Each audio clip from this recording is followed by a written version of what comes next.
You who are listening right now and desperately need help. You've tried to make the best of it, but it just feels like too much right now.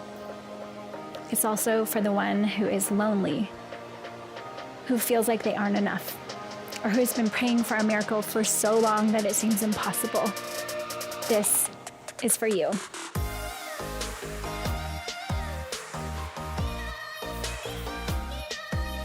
Welcome to the Comeback Tour Spring Edition. We are so excited to be together this morning. We're going to be talking about parenting today. And I have to tell you, yesterday I was thinking about our time together and the topics we're going to cover. And I was recognizing that for the past year, I have been filling the role of pandemic cruise director for my family, like it's my job, right? Every day I'm checking in to make sure everybody's okay. I'm constantly planning fun activities for us to look forward to every week. And I'm running around like a mad woman, handling all the small details behind the scenes so no one else has to worry about it. Anyone else been a pandemic cruise director for your family? But I have to tell you, I actually have a lot of mom guilt about it because of how type A I've been the past year. And I was telling my friend about it, and she was saying that she actually has a lot of mom guilt for the opposite reason, because she's been super laid back about her parenting the past year and kind of let every day just come as it will and not worry too much about it. And she said she has mom guilt because she wished she was more intentional with her time. And it got me thinking, we all right now have some sort of mom guilt about how we've navigated the past year. And so today we're going to talk about it. But first, I want to introduce you to our social media manager, Chloe. Hey, Chloe. Hey, Mandy. So this morning, between new baby, this is baby Karina. She's wearing a little Decide to Rise onesie. So adorable. She's here, by the way. She is. Dad's got her right now. Between her, a toddler, and a husband with weird work hours today, I'm feeling kind of like the scene from Elf, you know, where he's like, oh, how'd you sleep last night? Great, I got a full 40 minutes. So that's me today. What we're functioning on right now. Okay, I do have a question for you. The past year, have you been more of a pandemic cruise director, or you are more laid back in your parenting style? I think definitely laid back. My 2.5-year-old, we were really strict before all of this. Never let him watch TV, anything like that. This weekend was actually the first time I let him watch TV. Yeah. So my husband works every other weekend, so it's just us two then, and then me working from home with her, you know, so a lot of meetings, you know, I've learned to navigate, just tilt the screen up a little while I'm feeding her. Yeah. So a lot of time in her play gym, not as much reading as I did with the first one, so. That's how it goes. Yeah. It's totally okay. But last night you did do a poll on our social media. Will you tell us a little bit about that and the results? Yeah, so we asked, have you ever experienced mom guilt? Definitely or never. And the results, we figured, you know, that it would be a lot of people would do never, almost no one would do never. And we were exactly right. It was actually 100% of people said definitely that they've experienced mom guilt. So that was just kind of crazy to see out of all of your responses. If you still want to go respond, it's up on our Instagram and Facebook stories. So just seeing that was just kind of, you know, we're all in this together, like we keep saying. And we've said it once and we'll say it again, you know, mom guilt is a sham. Yes. If you want to look at our blog, we actually have an article that Leanna wrote for us related to this comeback tour, and she talks more about her experience with mom guilt. And I think that's a really great read if anyone wants to dive more into that. Awesome. So this morning we are going to reframe the narrative around mom guilt and talk exactly about what Chloe just said, how it's a sham. But first, we're doing a giveaway because we all love a good giveaway. And so I have some fun merch from the MOPS store that I am going to give away this morning. Super cute t-shirt with MOPS Mama on it. Decide to Rise t-shirt. So fun. We've got this awesome bag. We all need a good bag. And a hat. And so if you tag a friend who's not in MOPS this morning, you will be entered to win one of these super cool items. And just so you know, if you're watching on the replay, we are keeping this giveaway open for the next 24 hours. So you can still get in on it. And our team will be looking through the comments and sending out the merch 24 hours from now, so you'll get it this week. All right, we're doing something fun this spring. Every MOPS Comeback Tour, we are gonna highlight a MOPS group. And today we have a MOPS group from Utah. Before we go over to them though, I wanna say, if you want your group to be highlighted, comment on where you're located and the name of your group, and we'll get in contact with you. So now we're gonna head to Utah and check in with Melanie, who is there. Hey, Melanie. Hello. Hey, so we heard it's a snow day there. It's a snow day here. I'm in northern Utah. It's been a little bit of a white weather. If I could pan over and show you the winter wonderland I'm living in right now, it's gorgeous, but the roads are so slick. So kids are home. They've got iPads right now, and I'm like in my kitchen, literally with coffee, chatting with Mandy. So this is awesome to me. I'm not going to lie. It's all business on top, but it's pajamas on the bottom. Nice. Snow day. That's so great. And you are going to have some friends join you, but it's a snow day and we don't want anyone out on the roads. So we're really thrilled we get to talk with you, and the kids are in the back room. And so I have a question for you. We all know that mothering is a team sport, and some of the best ideas that I've implemented with my kids have come from other moms. So will you tell me maybe top 3 mom hacks that your group has learned over the course of the year? Yeah, well, first and foremost, I'm the coordinator for Clearfield Community MOPS in Clearfield, Utah, and we have moms that come from all over in a 15-minute range, but that includes an air base. So we have a lot of different moms. So mom hacks can be everything from how we pack to how we manage just daily life and in the snow. So for our group, it's been different for everybody. But I would say, to answer your question, number 1, no matter who you are, where you come from, or how hot of a mess you are, every mom needs love at all times in all different ways. So for some of our moms, it has been meals. For some of our moms, it's been checking in, literally endless text messages. And some of them, it's just trying to say, hey, how are you? So that's been huge, showing love and being love with distance and safety and doing what we can.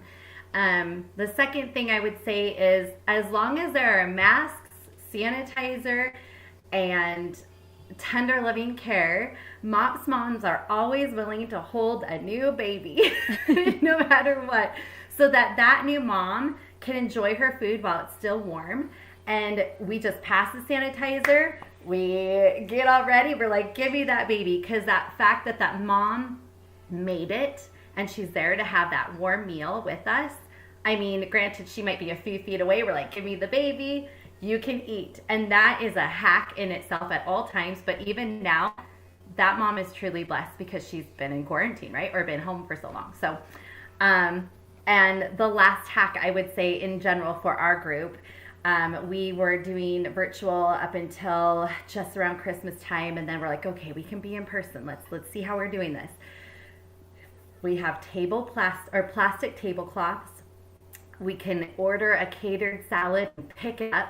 We can have sanitizer, we can have masks, we can have all the things, plus a supportive host church. We are so thankful for Clearfield Community Church. And we also have moms who want to show up, right? Who can show up. Then it makes all the difference. So for us, it's been a difference of having those things in place, but having moms who are like, yeah, let's make this happen. I want to be here. I want to throw the kids at the husband and say, good luck with the donuts, I'm going to MOPS. And just have that excitement. It makes a more personal MOPS experience, and while also being able to have that close relationship and sisterhood and really keep the eye on Jesus and what we're there to do, and, you know, just come together. So that's what's been really, it's a lot, but it's been really good So good. I liked your full body hand sanitizer that you mimicked. That was really. Yes, because the baby, Right. I mean, it's Cover all all the the- things. Yes. Yeah. Cover all of it. Okay, I've heard you have a question for me, so lay it on me. I do. Okay, here we go. So we are one of 4 MOPS chapters, groups in the state of Utah. With all the changes this past year, we've really decided to rise, really rise, including how MOPS meetings can happen without childcare. Can't have that with super, big restrictions. With smaller group, also reaching out to those who maybe can't come in person. So many changes in our steering team, XYZ, et cetera, et cetera. We know we're not alone in this. We're not alone in any of these areas.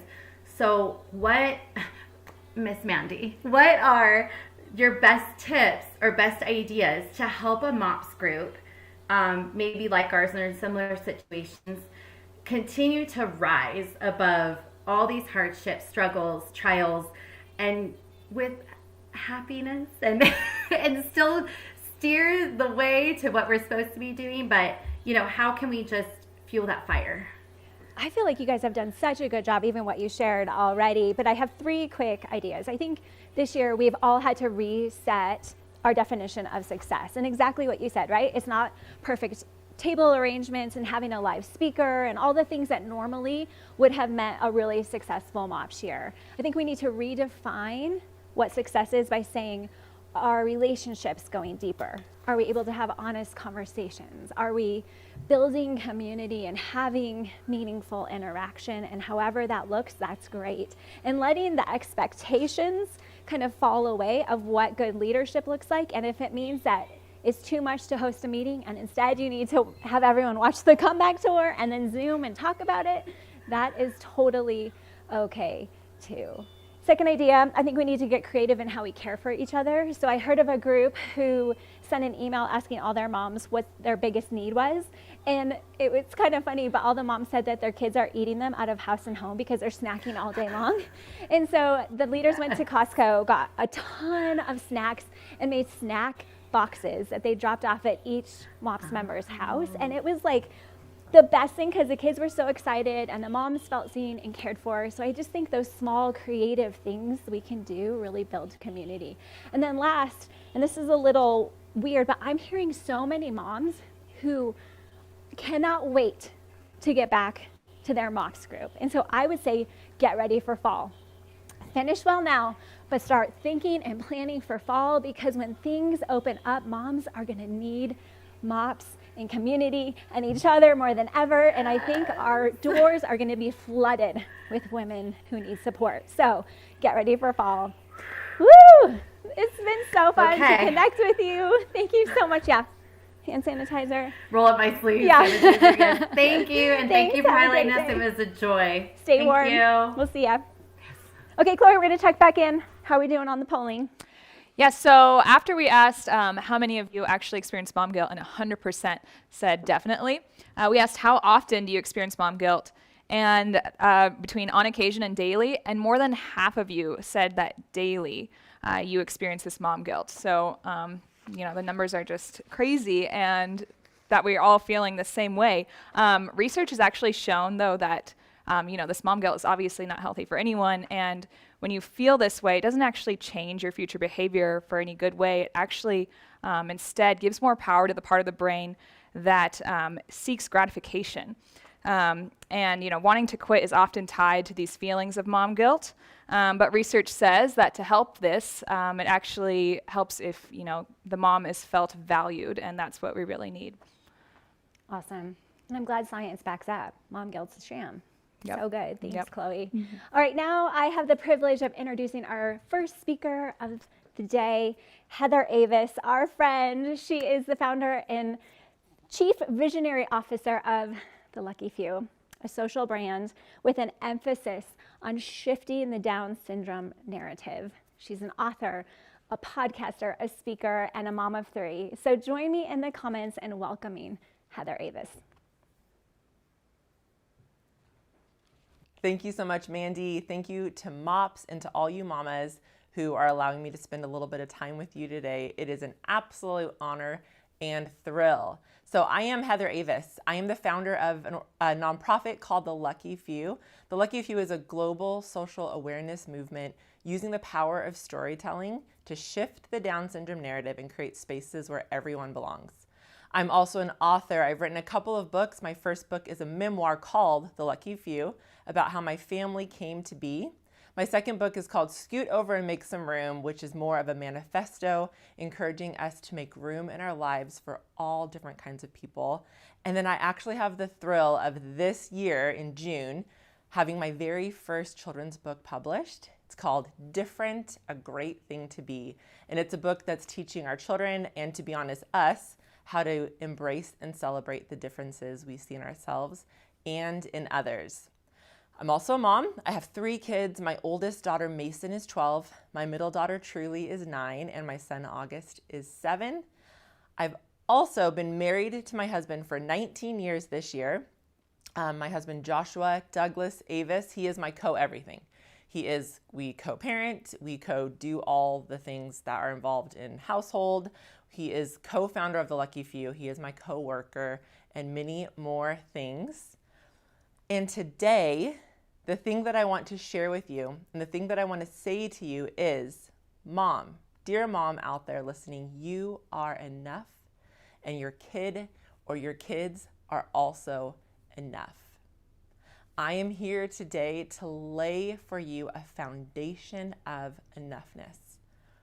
But first, and why I felt it was important to share with you a little bit more about me, because it's important for us to no longer be strangers, because I'm going to jump in by asking you to answer a question honestly, a question that's pretty personal. And the question is this: when was the last time that you feel like you failed as a mom? Yikes, right? Okay, I'm going to go first. Today. Today, as in just like a few hours ago. Today, as in I actually had a different talk planned. And then I switched things up based on my failure earlier today, because I really feel like the Lord has something else for us as we share some time together here. Let me set the stage, all right? So a few hours ago, 6th grade, 4th grade, and 1st grade were all taking place in my home. Not because I homeschool my kids, but because we are all doing school virtually still. We are doing distance learning still. We have all school year. God bless us and all of us who are part of distance learning. So the thing about distance learning is it is not working. This is a talk for another time, but it is one of the reasons it is not working in our home and in our lives is because 2 of my kids have Down syndrome. My oldest daughter, Macy, who is 12, and my son, August, who is 7, both have Down syndrome, which means that they need supports in place for them to do well in an educational setting that they absolutely cannot get through distance learning. It is not possible. So this year has felt completely pointless, just to be honest, completely pointless for my kids who have Down syndrome in school. And in fact, I've actually seen them digress over the past year, which has been completely crushing for me as their mom. So you may be asking, why not put them in homeschool? Well, it's complicated. One of the reasons, my husband and I run a business from home, but there's also a lot of nuance there. And it is this very type of question that led me to feel as though I failed my kids. All right, so today, as I toggled between the dining room and the living room and the kitchen, jumping in to support 1st grade reading, 4th grade division, and 6th grade, noticing the difference between an animal cell and a plant cell or something like that in 6th grade. I had a moment in which I could just see crystal clear how far behind my 6th grade daughter is falling. And I watched her struggle, and I watched her totally shut down, and I thought, why? Why? Like that big why, but the why of like, why isn't she? Why isn't she able to show up? Why isn't she trying harder? Why isn't she getting this? Why isn't she even just doing her best? Why isn't she? And then for me, why am I not? Why am I not pulling her out and homeschooling her? Why have I let her go this long, failing in a system that doesn't work for her, which is distance learning? Why haven't I gotten her tutors? Why am I not doing more homework with her at the end of the day? Why am I not fill in the blank? I watched my daughter failing at 6th grade academics, and I began to question my inadequacies as her mom and her worth as a 6th grade student. I sat in defeat watching my 12-year-old struggle to read basic kinder sight words, and it made me question my enoughness and hers. What am I talking about when I say enoughness? What is it that I'm talking about? When I am speaking about one's enoughness, about my daughter's, mine, yours, anybody's, I am referring to the intrinsic worth and value found in being a human being. Period. Full stop. I am talking about Genesis 1:27, when we read how we are created as image bearers of God, as people who are made in the image of God. Not if we do or when we are, but period, full stop. I am talking about Psalms 139, when we learn of a God who knit us together in our mother's womb with pleasure, who made us fearfully and wonderfully. Not fearfully and wonderfully if or when or then, but fearfully and wonderfully, period, full stop. This enoughness that I'm talking about, it is me looking at my 12-year-old struggling with school, knowing that she is enough. Not if she can read better, or if she can tell the difference between an animal or a plant cell, or if she's doing well in school or not. She is enough, period, full stop. This enoughness I'm talking about is me looking in the mirror knowing I am enough. I am enough as my child's mother, whether or not she does good in school, whether or not I homeschool her. I'm enough whether I make wild-caught Alaskan salmon for dinner or a box of mac and cheese, right? You know who you are, mama. The truth is, none of us need to do or be anything more than the precious creation and image bearer of God that we already are in order to embrace our enoughness.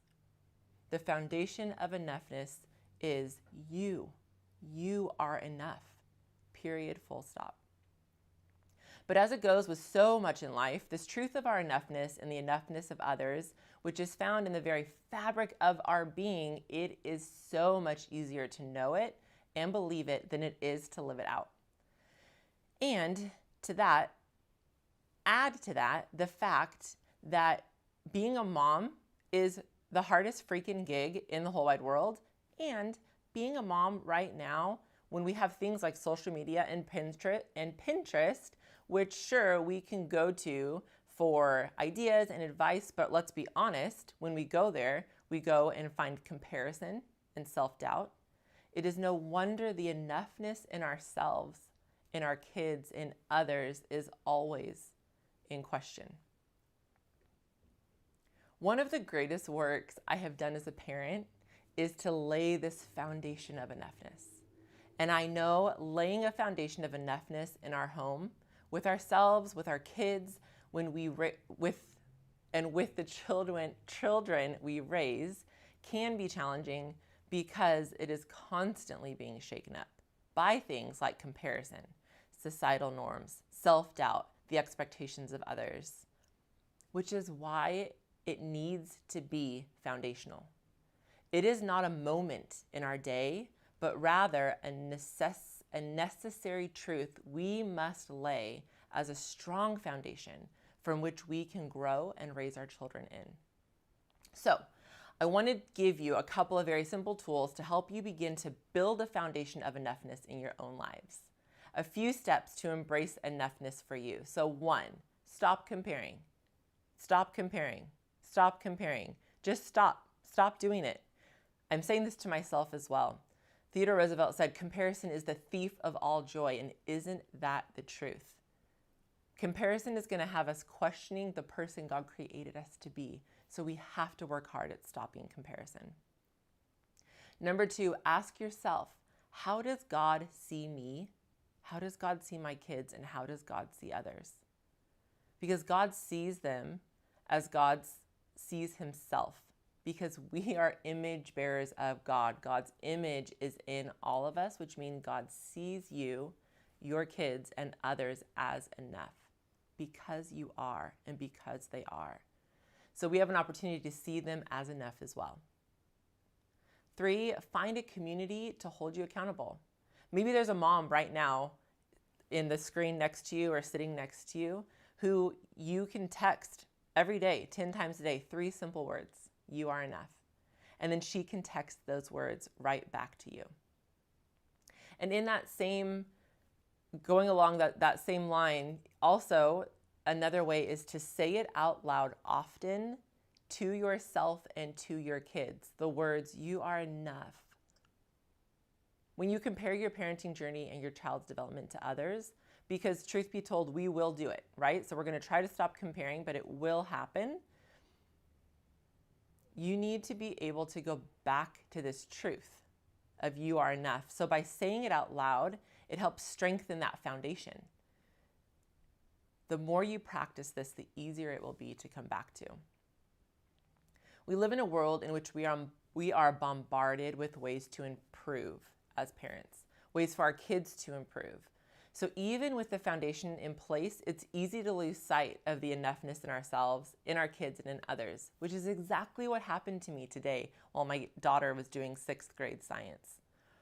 But when we instill the truth of our God-ordained enoughness in each person, and we make that a foundation in our lives and in our home, it's easy to go back to it when we do go astray. And in doing so, we have an opportunity to connect more fully to the heart of God. So dear mom, I'll close with this. You are enough.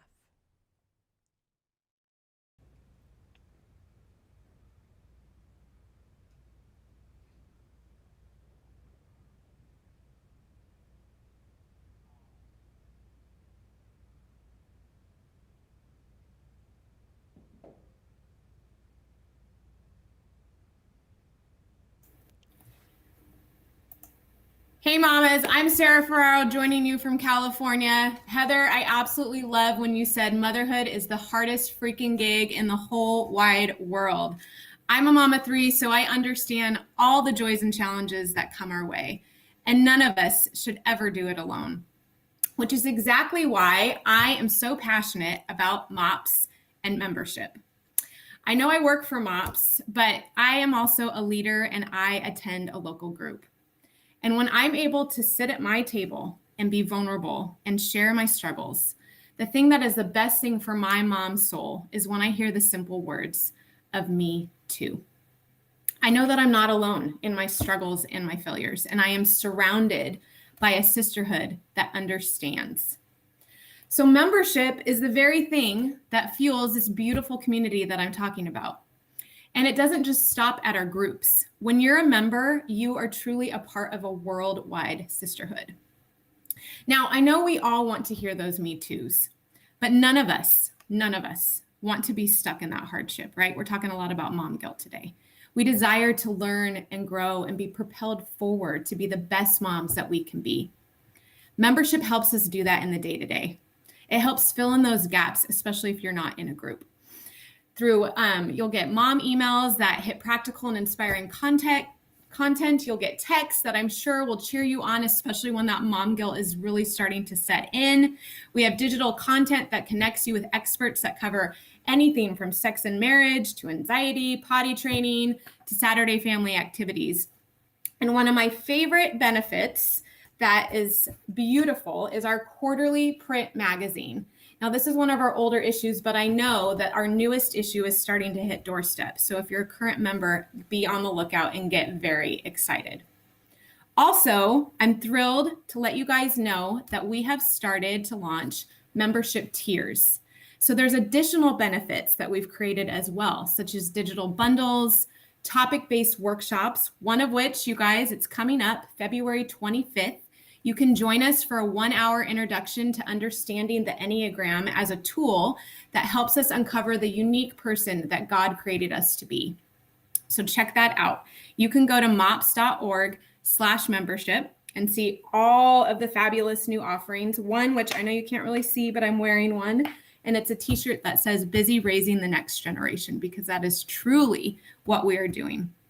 If you're already a member, you can upgrade at any time.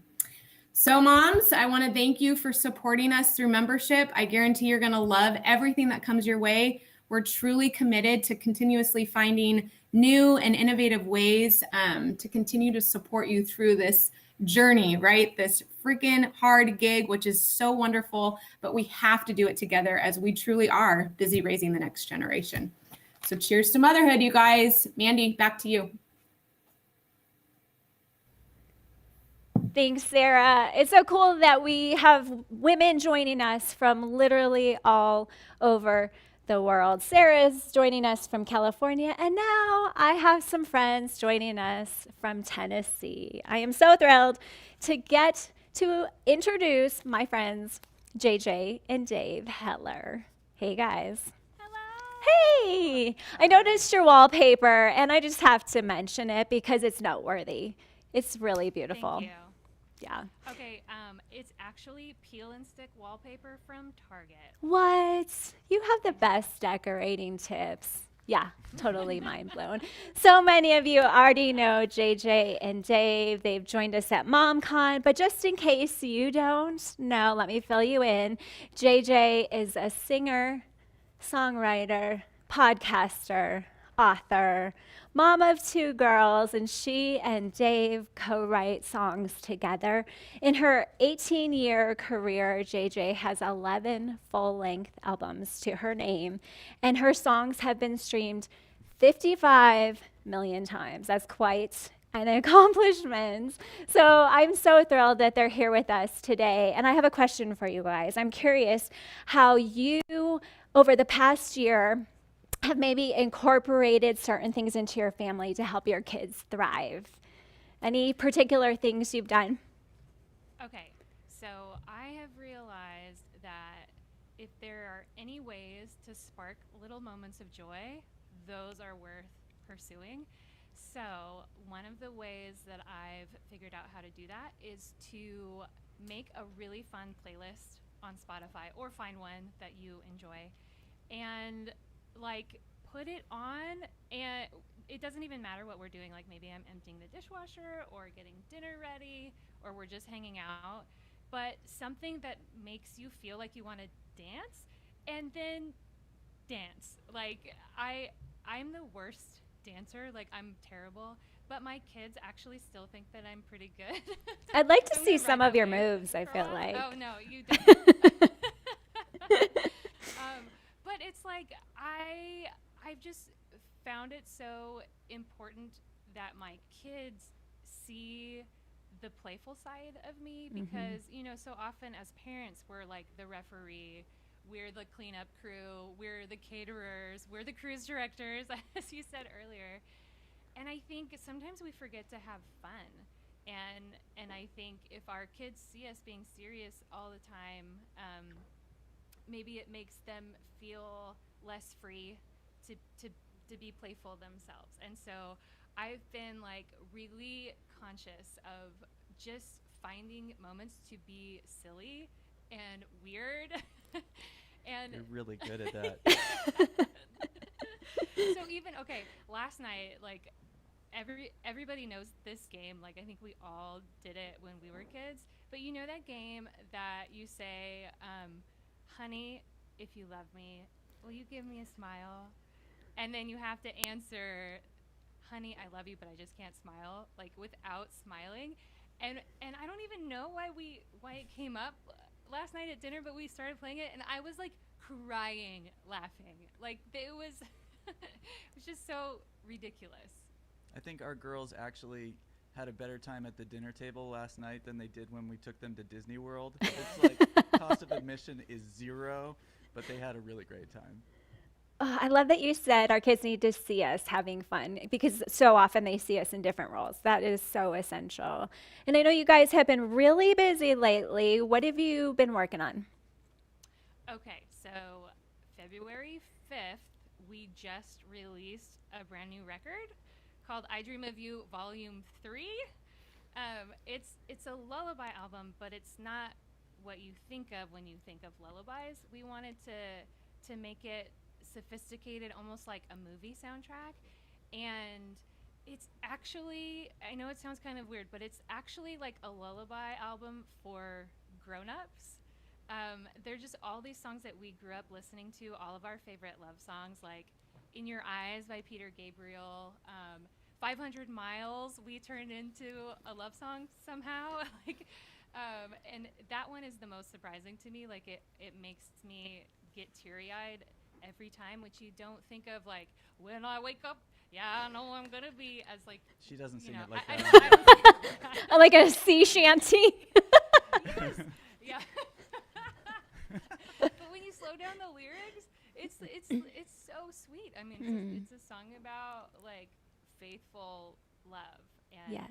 so it's just, I'm so excited that it's out in the world, and people have been telling us that it's changing the mood in their home, and it's giving them a reason to smile and making them feel nostalgic. So that's super exciting. But we also have a big announcement today. Nobody knows about this, but we have been working on a children's book, and today we're going to announce it and reveal the cover. It's called Hand to Hold, and it's based on our song called Hand to Hold. And I think you might have the image of it. Maybe. We do. Matt's working on Share. pulling it up. So I'm going to ask you another question while he does that. You guys have been so productive and done so much and have so many projects launching. What ideas do you have for those of us who are working at home, schooling at home, and feel like we get to the end of the day and haven't done the things that we most needed to do? What rhythms do you guys have? Do you have had any family traditions or anything that you have in place that make your days run smoother? There aren't very many rhythms right now.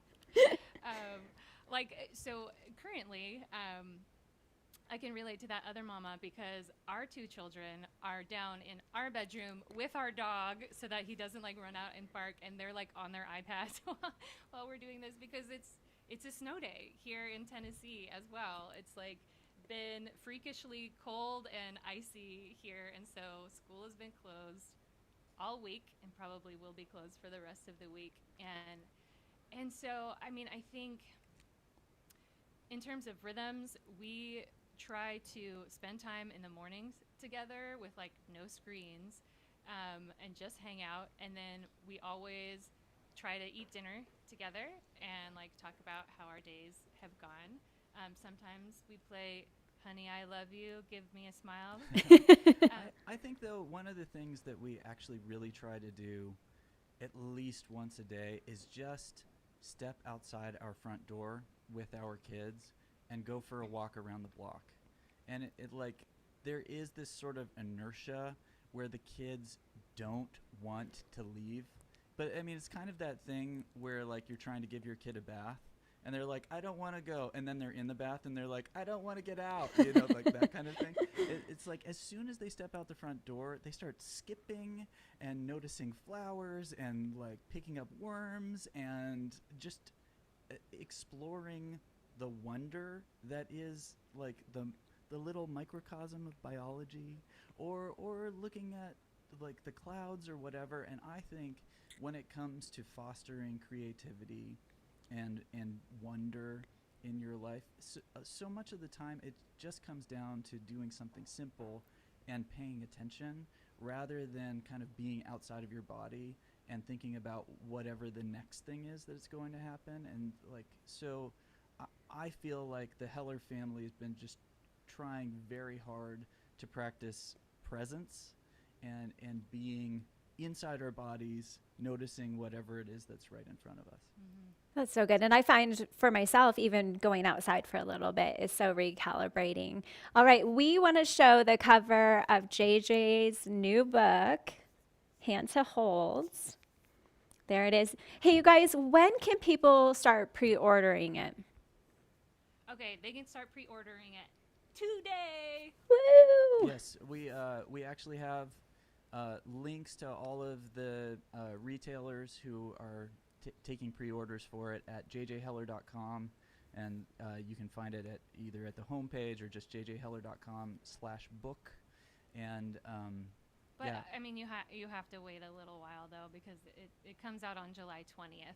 well, but the pre-order can happen today. Yes, the pre-order can happen now, but you have to wait to get it. It'll be like Christmas in July when it arrives. That's exactly right. Okay, so will we you all need tell us something to the look forward to. story? I know you have a new song, Hand to Hold, that goes along with the book. Tell us the story behind the song. Okay, well, a couple years ago, we took a family vacation to Disney World, and it's like, this big thing, and we were so excited about it. And we get there, and we realize that our older daughter, Lucy, who's now 12, wanted to go on different rides than our younger daughter, Nora, who is 9.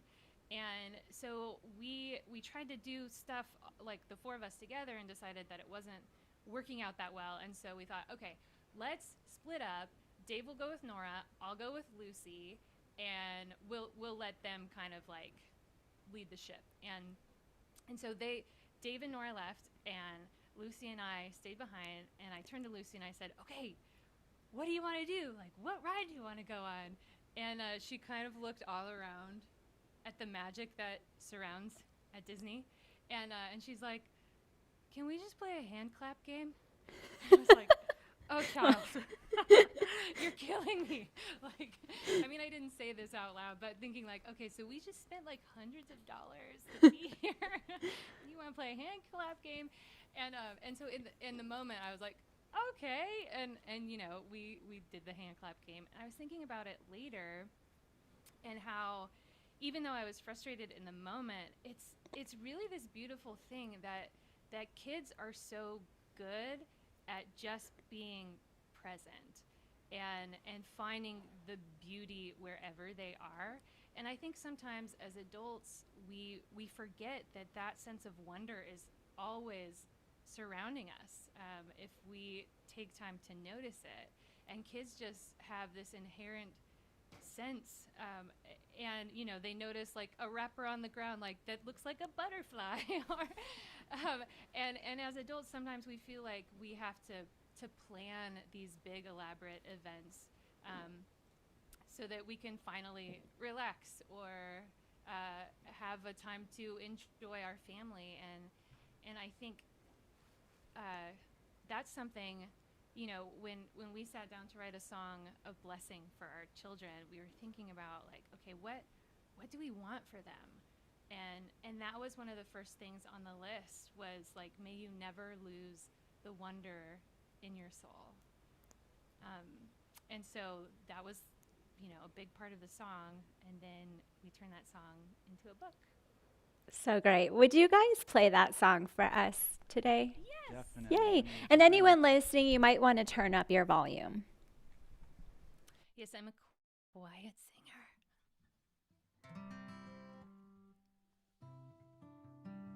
Oh, hang on just a second. Aim the microphone. There we go.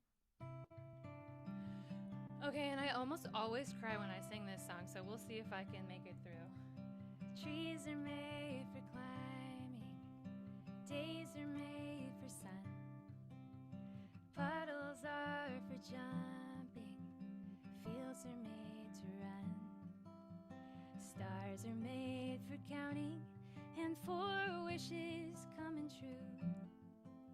Sleep is made for dreaming, and I have dreams for you. May you never lose the wonder in your soul.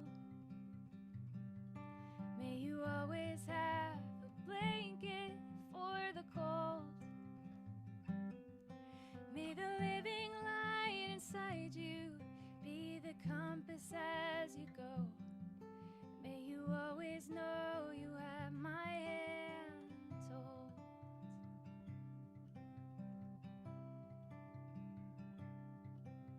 Stones are made for skipping, stories made to tell. Life is made for living, I pray you live it well. Learning comes from trying, so don't be afraid to lose. Songs are made for singing, I'll sing this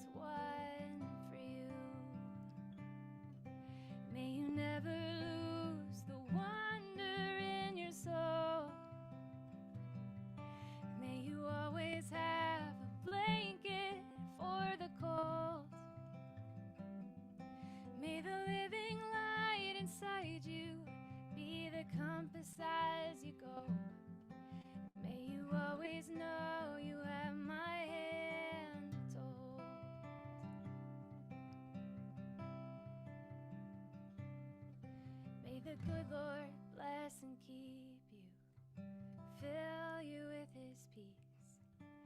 His face will shine upon you, even as you sleep.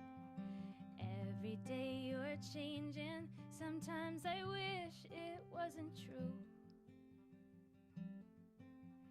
Hearts are made for giving, I've given mine to you. May you never lose the wonder in your soul.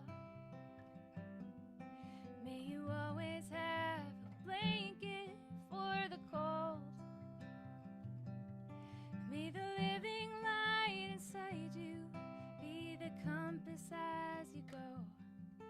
May you always know you have my hand to hold. May you always know you have my hand to hold.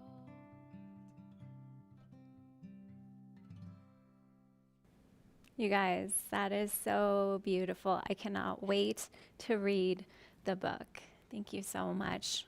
JJ and Dave are going to close us with one more song in just a second. But before we do that, I want to leave you with a blessing to cover your week. And so here we go. God, this week, may you fortify the moms. Where there's a lack of energy or patience or money or perspective, provide plenty. And for the ones who don't feel like they're enough, remind them today that all is well because they are loved just as they are, no matter what. And for the moms who are facing an impossible situation or an impossibly trying kid, would you swoop in and show them that you are a God who can turn things around at a moment's notice? Give us moms the supernatural insight to know what our kids need on a soul level so that they can feel whole and loved as well. And where there are hurts or regret that are too tender to even say out loud, may healing come in wave after wave of relief and freedom. And in the morning, wake us up with joy. In the evenings, provide 8 hours of uninterrupted sleep so that we can show up in the world with so much love, forgiveness, kindness, and fun that our families rise up and call us blessed. Amen. Let it be so. Amen. I think as moms, we do put so much pressure on ourselves. I think our expectations for ourselves are so much higher than the expectations our kids have of us. I think if they come into the room and our eyes light up in their presence, I think that means being a good mom. If they're hungry and we feed them breakfast, lunch, and dinner, I think that's being a good mom. So we want to leave you with this song called A Mother Like You.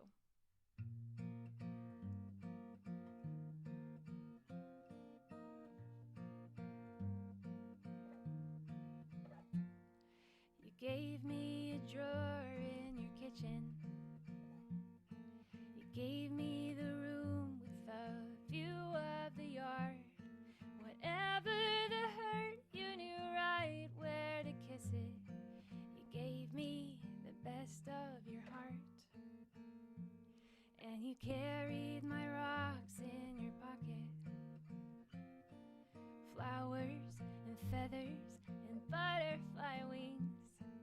You had an answer for all of my questions. You showed me wonderful things. I know that it hasn't been easy. I hope that I love like you do, 'cause I know that this world would be better if everyone had a mother like you.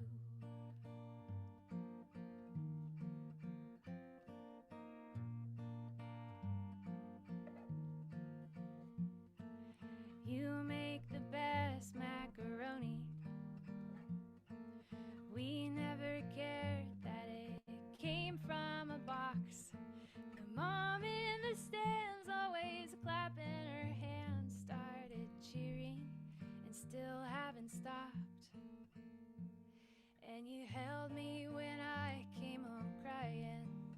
'Cause someone said something that just wasn't true. I always said that Janelle was my best friend, but really, it's always been you. I know that I haven't been easy. I hope that I love like you do, 'cause I know that this world would be better if everyone had a mother like you. A mother like you. Our second was born in September. I still can't believe I have kids of my own. I look in their eyes and I can't help but wonder, who will they be when they're grown? I know it won't always be easy. I hope that I love like you do, 'cause I know that my kids will be better if they have a mother like you. If I am a mother like you, 'cause I had a mother like you.